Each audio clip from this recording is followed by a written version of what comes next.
One, two, three. What's up, y'all? I'm back with another video. We just did best heel in WWE.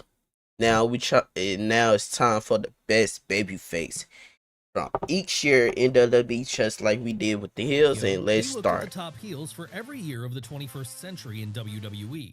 But what about the flip side to that equation? What about the biggest baby faces of each year? Well, that's exactly what we're going to be looking at right now, starting with the biggest face of 2000, The Rock. Yes, if there were any year in WWE history which truly belonged to Dwayne Johnson, then this was the one, as it was here that he truly ascended to the level of ace of the... Yep. Because that's during the time when Stone Cold got hurt, and they was like, damn, who's gonna be the next babyface? Rock was right there, always right there. So they ain't even had to look. They like, okay, Rock, you up, Stone Cold down, you up, and he became the #1 babyface.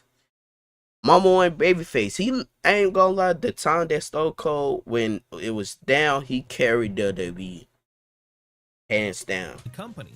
Sure, part of the reason for that is because Stone Cold Steve Austin spent most of it on the shelf as a result of neck fusion surgery, but this shouldn't suggest that the Great One was a mere backup option. No, back in 2000, The Rock was pretty much right there on the same level of the Rattlesnake regardless, and this showed in how much fans loved him here, and how he spent such a large portion of this 12-month period, arguably WWE's greatest ever creatively, with the world title around his waist. Come 2001, though, even The Rock would have fallen to second place once more, as that year, following his return to the ring, the best face was undoubtedly Steve Austin. Facts. Once Stone Cold had came back from his neck surgery, oh my gosh, it was the best thing, because this nigga was going after whoever run him over during that night. He was whooping their ass, and we find out who did it. I did it for The Rock. We knew that Rikishi that done it, and he put the beat on Rikishi.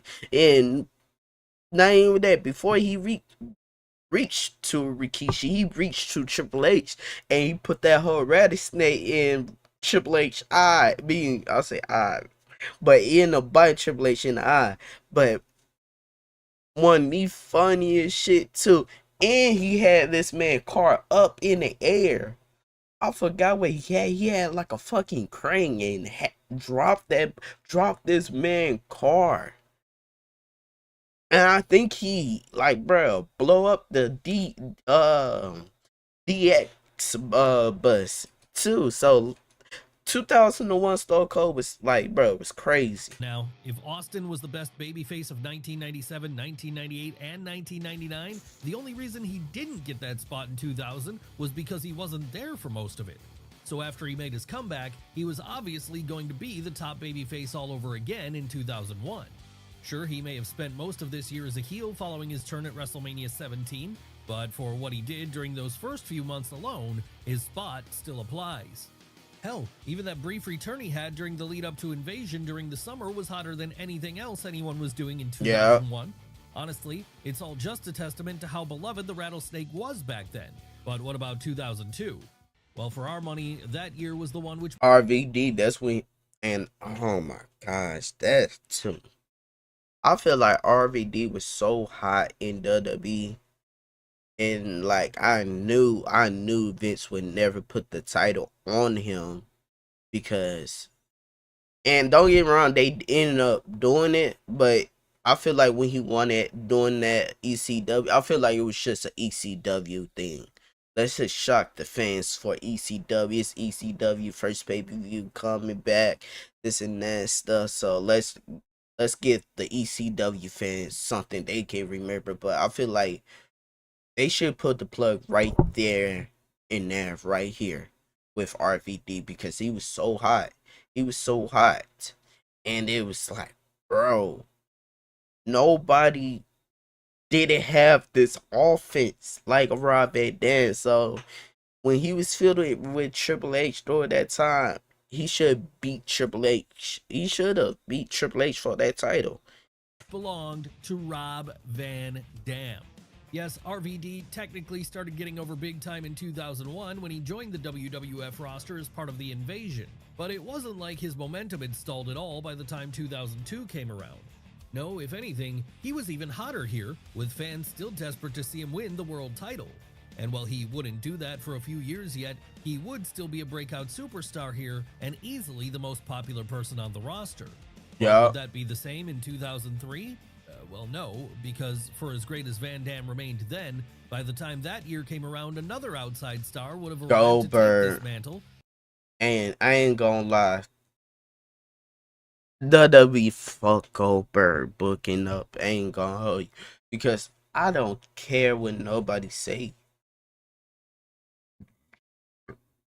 Yeah, we can talk about Goldberg and when he came back for the second time, but he came the first time ever they fuck his booking up because I'm not gonna hold you.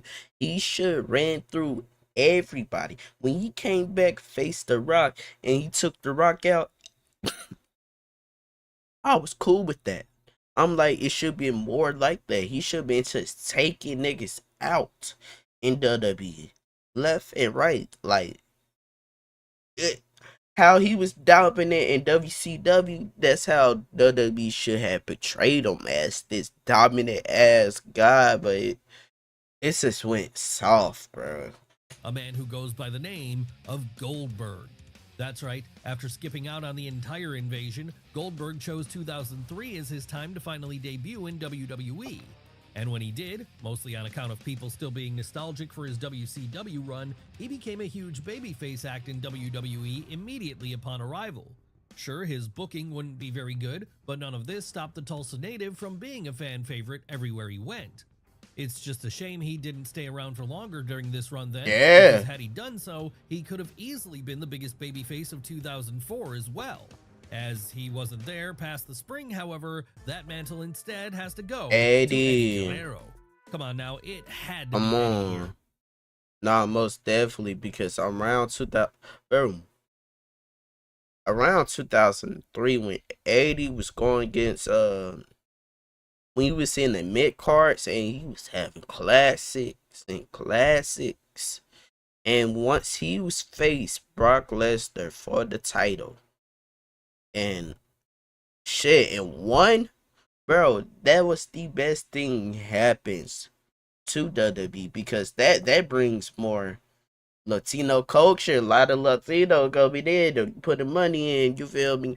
But not even that too. But Eddie Guerrero was such a fan favorite during that time. It was like it was sucks when he dropped that title with JBL. It sucks because it's like damn, 80 really deserved that. But that's why I say that's how 80 like bro, 80 bro. That's why I say 80 aura gonna be always like to me. It was that aura that 80 had bring in the ring made him that top guy in that business and. RP 80, bro. Hey, bro. We miss you most definitely, bro. We most definitely miss you. After all, this was the year when he hit his peak as a babyface when he defeated Brock Yes. Lesnar to become WWE Champion at No Way Out in February, in the process creating one of the greatest feel-good moments in wrestling history. So really, there's no other reasonable choice for this one. No, if there was ever a 12-month period where Eddie felt like he was on top of the world as a hero to the people, then this was it. Yeah. But what of 2005? Would Guerrero be able to Batista. keep that momentum going into the next year too? Well, he would to some degree. It wouldn't be enough to stop him being usurped as the top babyface in WWE by Dave Batista. Batista. Yes, 2005 was the year which saw the rise of two of WWE's next big babyface stars.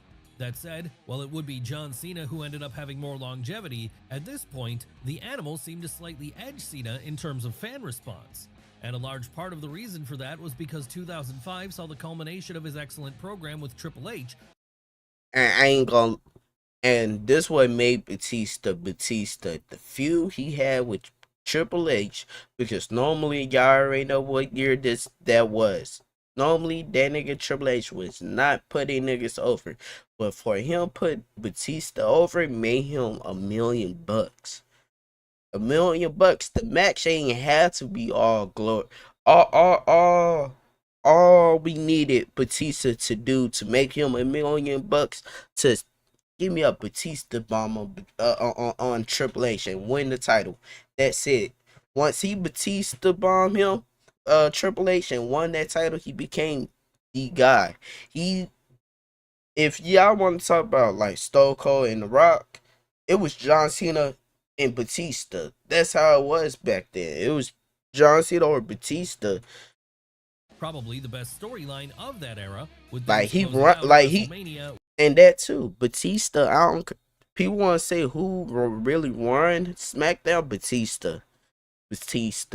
He hold that show down. With Big Dave holding the World Heavyweight title over his head. Truly, this has to be the peak of Batista's career overall. Come 2006, however, that mantle would once more have passed on to someone else, a far more diminutive star who fans got behind on account of his underdog antics in Rey Mysterio. Just look at the fact that this is the year he not only won the Royal Rumble. This when he won the Royal Rumble.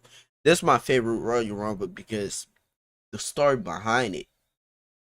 He was doing this for 80, so we be like, bro, nah, you definitely can't lose. You doing this for 80, you feel me? And once he won it, oh, bruh, it was like, and how he won it too for 1 hour, he was there for hellas, and it was like when he had dumped Randy Orton and became, and it was like, it was a wholesome moment because it was like, damn, we was like, 80, that was for you. That was for you. Like, for real.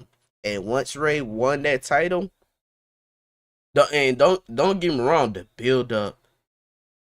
Oh my gosh. After he won that title, what Randy Orton said about Ray, he was like 80 and up there.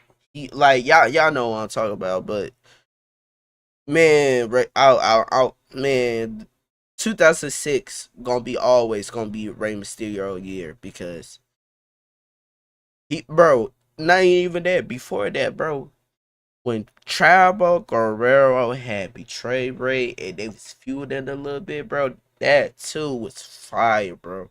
Rey Mysterio was like the most like, he was the most overlooked, but people, but like the fans love Rey Mysterio because it was like, bro, he the only short dude that doing all these flips and all this creative. Once again, like I arrived back then, they offense was so like during that time was so unbelievable. We a fan favorite. We still a fan favorite to this day. So that year, yeah, most But also definitely then went Ray. on to WrestleMania to beat It, both it, Kurt Angle and Randy Orton for it the was World Ray year. Heavyweight title. This was Ray Sure, year. part of it was Ray's close ties to Eddie Guerrero, someone who had by then passed away before his time. But not just anyone could have been put in that role of the Latino Heat tribute act and succeeded. No, it took someone like Mysterio, who fans believed in so much, largely on account of the fact that he was not just incredibly talented in the ring, but was also a very personable guy to watch and be around. Sadly, though, for as beloved as he was as a good guy, the disastrous booking of Ray's World Heavyweight title run would not see him remain at the top of the babyface pile heading into 2007. No, that year it would be all about the undisputed face of the entire promotion. Come on, my GOAT, John Cena. 2007 shit. 2007 was most definitely John Cena year. And that's when I want to say that's when he won that title from Edge and hold it for 380 days. And he put out bangers, nigga. The match he had with Bobby Lashley. Oh, this the year when him and Shawn Michaels cooking. Oh my mama, that's what's good ass year. And oh yeah, this was a good ass year too for John Cena too. And what else? John Cena had matches. That fatal four way with him, Edge, Shawn Michaels, that too. That was a good ass fatal Radio Order too. It was fatal four way. Bro, that was good ass fatal four way. Man, it was a good year. That was a good year. I ain't gonna hold you. 2007 was a good year. I ain't gonna hold you. By then, John Cena. Yes, John Cena may have been a very polarizing figure, and we mean this in the sense that while younger fans tended to love him, adult And yep, and I ain't gonna lie, around 2000 is, I ain't gonna say that, around 2006. Yeah, I ain't gonna say seven. Like kids really around 2006, kids love love him. That's when he really had to change the like his gimmick because he was like he see more kids. But I understand that a lot of people be like, man, why you ain't for so long? He could have went heel, but it was like during that time, it was like it wasn't no grown man like, yeah, Cena. You see more kids buying the merch than the niggas. You feel me? He was like, I'm seeing more kids buying my merch than the parents does. The adults is. So I'm definitely gonna they gonna feed my pockets. Not them, you feel me? But good year. It Fans was a were good starting year. to boo him at points around this time. Still, though, even if this is the case, he has to be our pick for top hero of the year. Why is that? Well, there was just no one else who was on his level of stardom back then. Nah, it And this wasn't. was exactly the reason he spent the vast majority of the year as WWE champion. Hell, the only reason he even dropped the belt before the year was out because an injury forced him to leave for a few months so he could go get surgery. But while he would be back in time for 2008, Big Match John would not be the top babyface of that year. No, that Jeff year a new Hardy. superstar would rise to the top of the card, someone who fans were already very familiar with back then, Jeff Jeff Hardy. Hardy. Yes, there was a time when Jeff Hardy was one. And bro, oh my gosh. I don't care what nobody say. If Jeff Hardy never did the stupid shit he done in his life, he would been popular than John Cena. I'm not gonna hold you, bro. If he never did what he did, he would still be popular than John Cena. Like, and that's man, and that's coming from me, like, bro. And I'm the biggest John Cena fan. And bro, and it's just the way Jeff Hardy was at '08, nigga. That nigga literally whooped Randy Orton ass, climbed the top of the stage. Bro, the rest is history, nigga. He Santon bombed that nigga 8 feet high, hella high. I'm like, bro, that nigga died. And it was just like during that time, it was like we never don't get that. Like that daredevil like stuff. Like Jeff Hardy was literally a stunt devil. Like literally the stunt devil of WWE, and that's why we love him for it. And once he won that title this year, the only thing I say, I wish he hold it a little bit longer, but god damn it, that kid done it. And good memories, and that pop when he won, oh my god, amazing. Of the most over people in the entire wrestling industry, arguably the most over. And this all reached its peak in 2008. Why is that? Well, this was the year he rose all the way to the top of the card by beating Triple H for the WWE title. Of course, the only reason he was given that belt, though, was because fans loved him so much, to the point that he was even briefly outselling John Cena at the merch stands. That's right, by almost all metrics, in 2008, you could make a very good case that Jeff Hardy was a bigger babyface star than Big Match John, which makes his subsequent flame out all the sadder. But at least for that one shining moment, he was on top of the world as a hero to the people. That said, 2009 would not be as kind to the charismatic Enigma, as that year he would be usurped as the top babyface in WWE by a somewhat surprising person in Triple H. And the reason it was surprising that Triple H turned into WWE's top face in 2009 is because, for most of his career prior to that, he'd been such an effective heel. Yes, whether it was his initial rise to the top of the card during the Attitude Era, or his infamous reign of terror during the Ruth. 2009 Triple H. Yeah, I'll give it back to John Cena. I ain't gonna hold you. Always hated by fans. But then at the end of the decade, something happened, and Paul Levesque suddenly found himself being the hero defending his. But you know,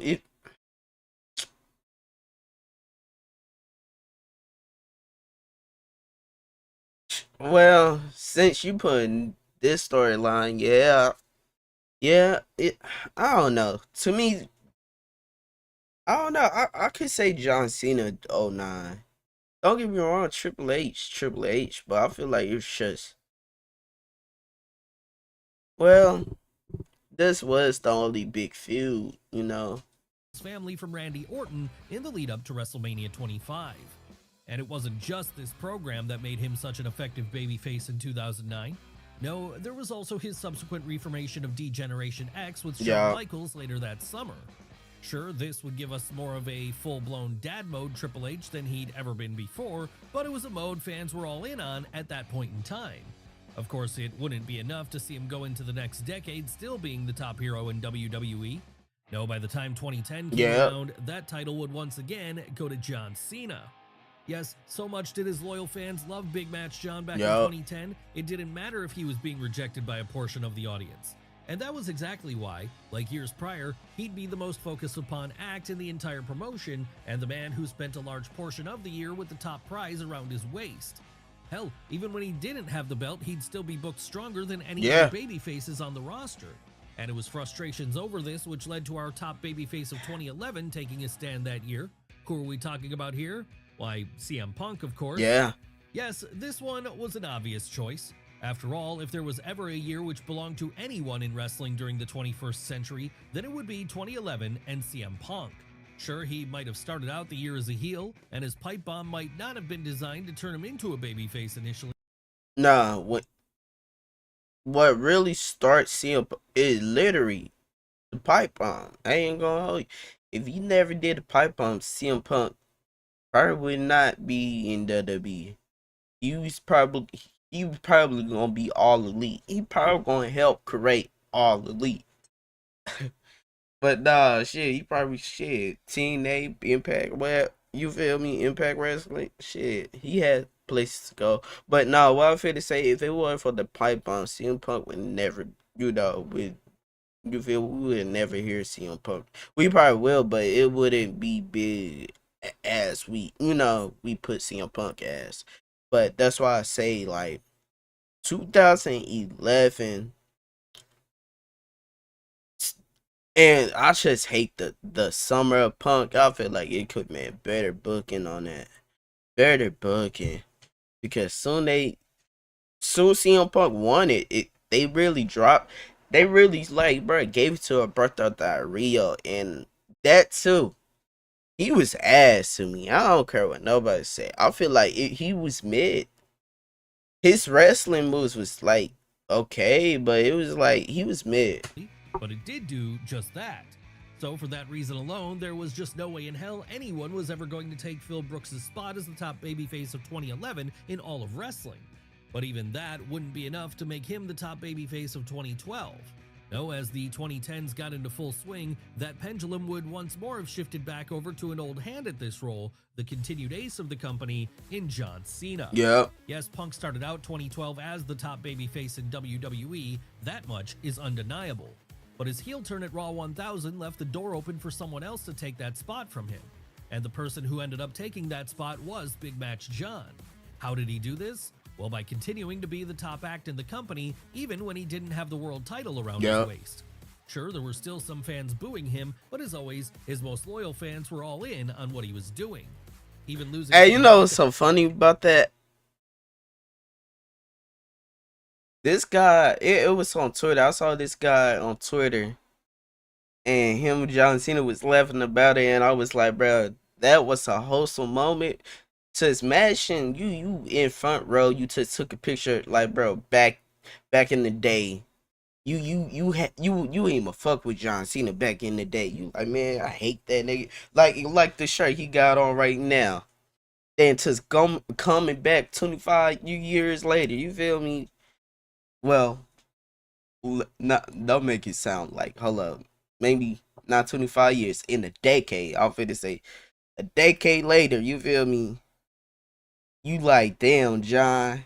Remember that shirt? Yeah, I remember. I remember you. Like, damn, I want to be recognized. But as always, his most loyal fans were all in on what he was doing. Even losing to The Rock at WrestleMania 28 wasn't enough to stall his momentum as the hero of WWE. No, by 2012, it was clear that John Cena was here to stay for the long haul as the top good guy. That said, things would change momentarily in 2013, as this was Yes. the year we would see the Yes. babyface rise of Daniel Bryan. Now, you don't need us to tell you why 2013 was such an important year for Daniel Bryan as a babyface in WWE. Come on now, while the Yes Movement may have started the prior year on the Raw after WrestleMania 28, this was the point it fully kicked into gear as fans Yup. became single-minded in their focus to see the American Dragon reach the top of the card. So crazy would it get after a while that fans took to hijacking shows and drowning out everything with a sea of yes chants. Yeah. Sure, it wouldn't be until the following year that the whole thing reached its climax, but 2013 was crucial in getting us there.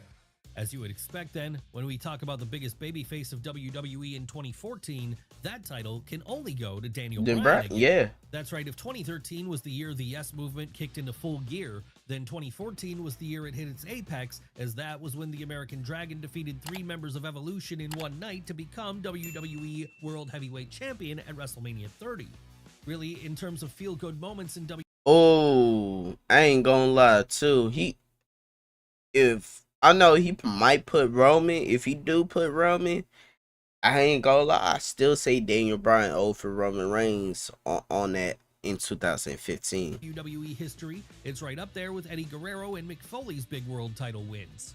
Sure, what followed on from this would be a tragedy, as almost immediately, neck and arm injuries would force Bryan onto the shelf indefinitely and would eventually lead to temporary retirement. Yeah. But the high of that spring was so high, he's still the clear biggest babyface of the year.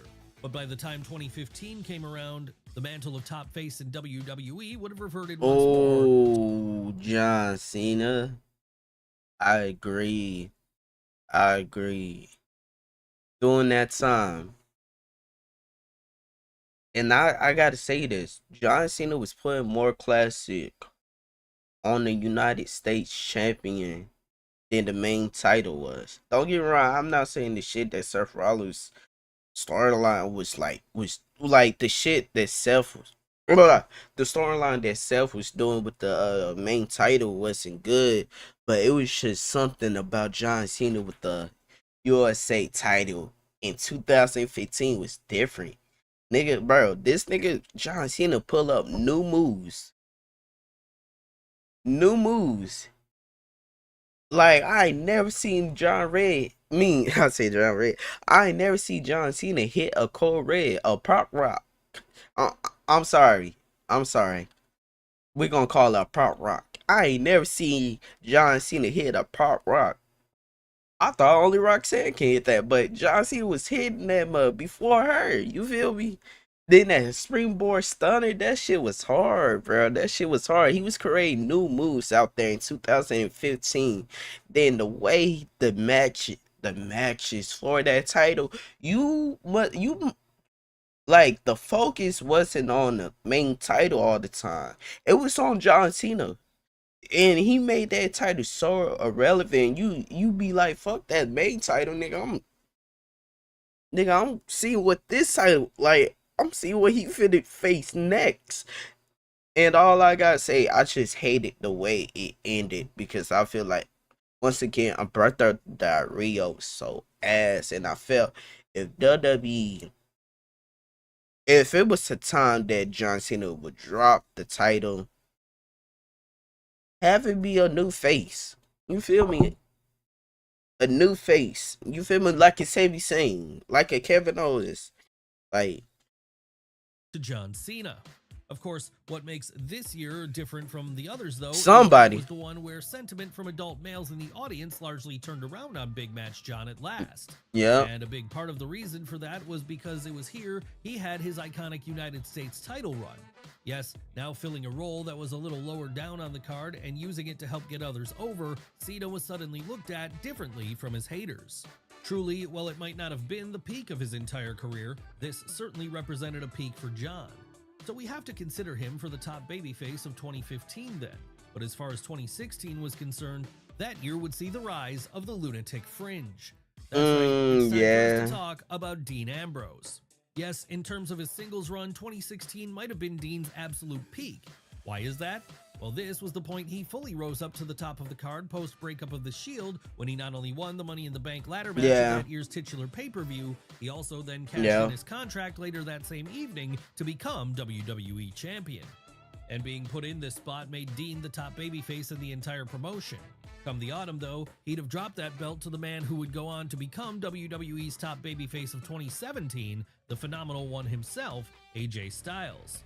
Now, few would have imagined AJ Styles was going to find this much success when he joined WWE the year prior, as Bruh. despite being one of the best wrestlers in the Yeah. world, there was always the concern that Vince McMahon just wouldn't get him. Yeah. But luckily, this Facts. was not the case, and instead, by the time the year was out, he'd be holding the WWE title around his waist. And that title run carried on into 2017 too, with this being enough to make him the biggest babyface the promotion had then.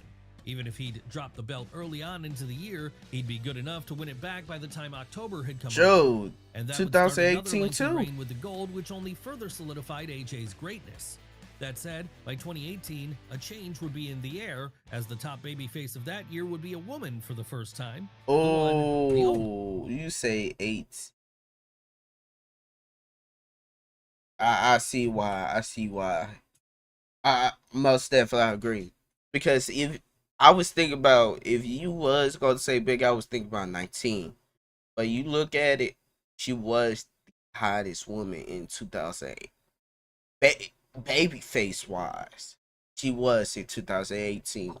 She was. Becky Lynch. Come on now, there was no way anyone else could take this spot, as 2018 was the year that Becky exploded in popularity with the introduction of her new gimmick of the man, a badass who was like the female version of Stone Cold Steve Austin for the PG era. No, her big WrestleMania main event wouldn't come until the following year, but 2018 was very much the point that the man arrived. Yeah. So the Irish woman has to go down as the best WWE had in 2018 in terms of heroic acts, even if she was more anti-hero than anything else. But while Becky was still red hot in 2019, hot enough to become the undisputed women's world champion, there was a whole other pick for top babyface this year, with that Kofi Mania. Kofi Mania. honor going. And the thing is, like, Kofi was never supposed to be in that position. And that's why I say God worked his mysterious way, because for Kofi not to be in that position and able to get that position, then you put the work in, then during that time, then you put out on a performance in the gauntlet, and you like, damn, nigga, hold it, Kofi as champion might be fire. You feel me? Might be fire. Then you put out another performance in the Elimination Chamber. Now the whole people is with you now. You got everybody believing in Kofi Mania, and here comes Mr. McMahon giving you Oscars. You failed one Oscar. Then your boys, the new they had came saved the day, and you beat Daniel Bryan at WrestleMania and won that title. That 11 years journey, you feel me? Oh my gosh, bring me back, man. That's a good. Kofi Mania is such a good WrestleMania storyline. To the leader of the Kofi Mania movement himself, Kofi Kingston. Who could have foreseen this one coming just a few months prior? That Kofi Kingston, lifetime mid-card act in WWE, would suddenly catch fire in a way which made him the biggest babyface in the entire promotion. It truly took everyone off guard. But it happened, and it all began with a star-making performance inside the Elimination Chamber in February. What happened after that? Well, with fans suddenly getting behind Kingston in a way they hadn't before, WWE scrapped their WrestleMania plans entirely.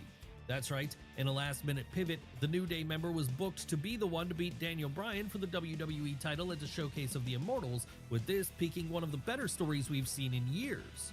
But what about 2020? Well, by the time we got to the new decade, the world would be a very different place in need of an all-new hero, one who went by the name of Drew McIntyre. Yeah. Yes, then it was one of the worst times to be a fan, as for the vast... And I ain't gonna lie, for Raw, Drew carried Raw. I ain't gonna lie. Drew had the top storyline in Raw. I ain't gonna hold you. He did. But the thing was,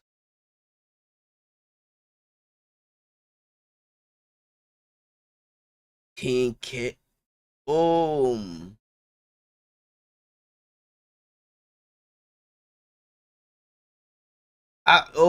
it's Drew Derrick. I ain't gonna hold you.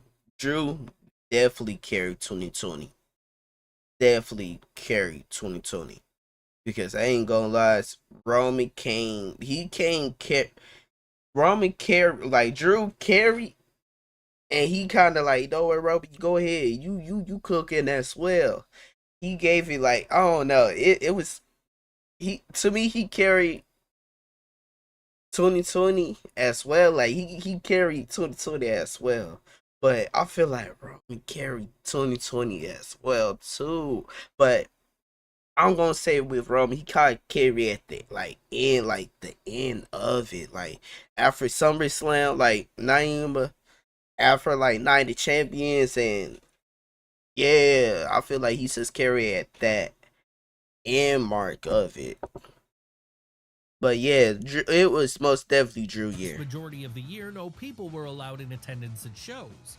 So this presented a challenge to try and find a babyface who could keep people engaged in new ways. And WWE would decide to run with Drew McIntyre as their guy here by having him beat Brock Lesnar for the WWE title at WrestleMania 36. Sure, what came next for Drew would be marred by the circumstances, but that didn't mean he didn't give it his all as champion. Yeah. And that makes him a clear choice for best babyface WWE has on their roster back then. Honestly, were it not for him, then 2020 would have been an even tougher time to tune into Raw. But let's move on from that for now and over to 2021 instead, the year that fans returned to arenas, and also the year that Big E stepped up to the plate as WWE's top. And don't get me wrong. Don't get me wrong. I like Big. If Big E year, it was Big E year. He won Money in the Bank. We all was like, bro, Big E. He can be that main like, bro. He can be in that main event scene. Vince see it in them. We all see it in them. We like, bro, come on, push it. And once they did, my only thing with Big E title, I wish it was like, I ain't gonna say he carried himself like a champion, but I need that more. Yeah, like I don't know. I ain't gonna lie. I feel like it was just bad booking. It was bad booking. I feel like they ain't really know what to do with Big E as champion. They ain't know how to build his character as well too. So that's why they gave it like, know what, dropping it. You gonna drop it between Seth Rollins or Brock. Like even if Brock didn't like chime in on that match, he still's gonna drop it regardless. But it's just like they ain't know what to do with Big E. Babyface. Yes, if 2019 was the year of one New Day member in WWE, then 2021 was the year of another, as this was the point Big E ascended to the level of best babyface in the entire company. How did he do so? Well, by winning the Money in the Bank ladder match at the titular pay-per-view during the summer, and then only 2 months later in September, cashing in on Bobby Lashley to become WWE Champion.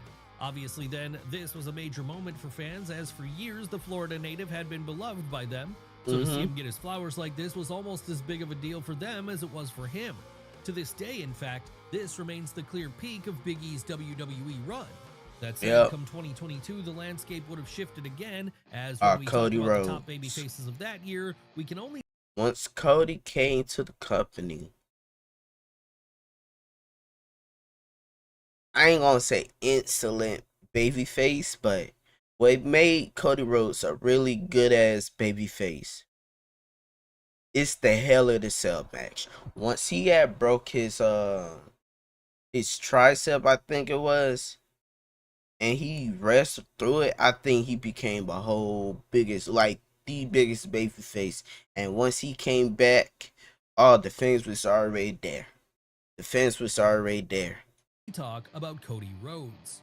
Yes, after leaving WWE behind during the mid-2010s to go on a tour of the Indies, which eventually led to him becoming a founding member of All Elite Wrestling, Cody left that company in 2021. So at that point, it became inevitable that he was going to return to WWE. And this is exactly what he did at WrestleMania 38, in the process instantly becoming the top babyface in the entire My bad. promotion. Yeah, my Sure, he dog was had still a a ways off dream. from finishing his story and becoming WWE champion quite yet, and he would spend a significant part of the year on the injury shelf after tearing his pectoral muscle off the bone Oh during a yeah, training session. yeah, But the American Nightmare made enough of an impact here that he still stands as the best good guy WWE had on the yeah. roster, as a new era was beginning to dawn for the company. Come 2023, however, Cody would not be the top babyface. No, a far unlikelier star would take his spot this year, the most underrated architect of WWE's 2020 success, a true hero of the Sami people in Zayn. Sami Zayn. That's right, Sami's goodness got Yeah, him so over with fans in 2023, yeah, particularly as this was the point his involvement in the Bloodline angle was reaching its peak. Of course, come 2024, though, he would have hit his peak as a hero and would have been replaced yeah. by a man who'd come back to finish his story, the undisputed top babyface Triple H had in his arsenal during that calendar year. That's right, we're going back to Cody Rhodes. Yes, this has to represent the peak of the hot streak WWE are undergoing during the 2020s so far. How would this happen?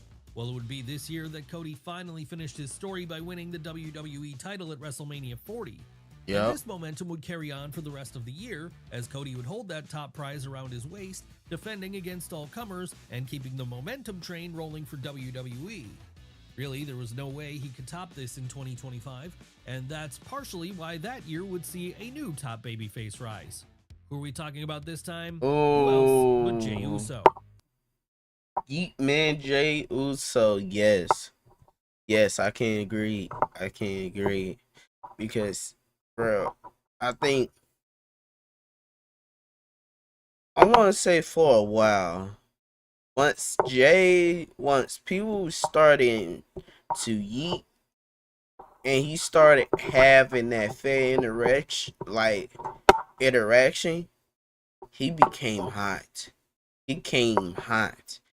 Then what really let me know, like, okay, nah, Jey Uso really, like, bro, nah, he really that guy.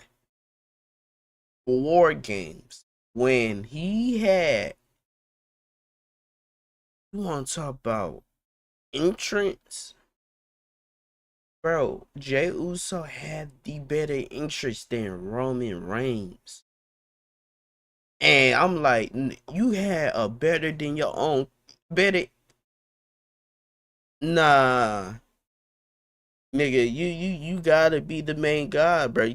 They really gotta put a title on you That's right, in ASAP. 2025, Jey Uso reached another level of overness, as he was once a guy who'd seemed like he was going to be remembered as a tag team act forever, Yeah, became the top singles act on the Raw brand. So over would he get? In fact, in January of this year, he'd win the Royal Rumble, with yeah, him from there going on to dethrone Gunther as World Heavyweight Champion at WrestleMania 41. And from there, well, Jay would continue to be over like Rover with fans. So yeah. really, is there any other choice for the biggest and best babyface that company had in 2025?